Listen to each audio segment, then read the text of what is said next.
د افغان ځواکونو پاکستان ته د غاښمتونکي جواب رنګ راوړ او د چمن او سپین بولدک لاره په دایمي ډول خلاصه سوه.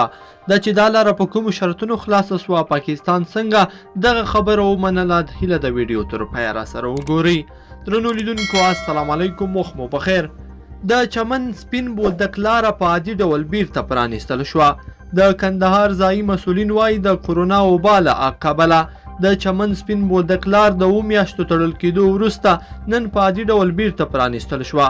د کندهار د والي ویان بهیر احمدي وایي سپین بولدک کې د پاکستان او افغانستان سرحدي پولیسو کمیساریو د دې لارې په پرانیستو کې سلا کړې او وروسته له دې خلک کولی شي د پخوا په څیر د تذکیري او شناختي کارت په لرلو پر دې لاره تګ راتګ وکړي. پاکستان 6 میاشتې مخکې دغه لاره د کرونا وبا د مخنیوي په موخه تړلې وه چې د ډیورنډ کرښې دواړو غاړو ته د خلاصون لپاره پراخ لاریونونه او پلتونه هم وشول.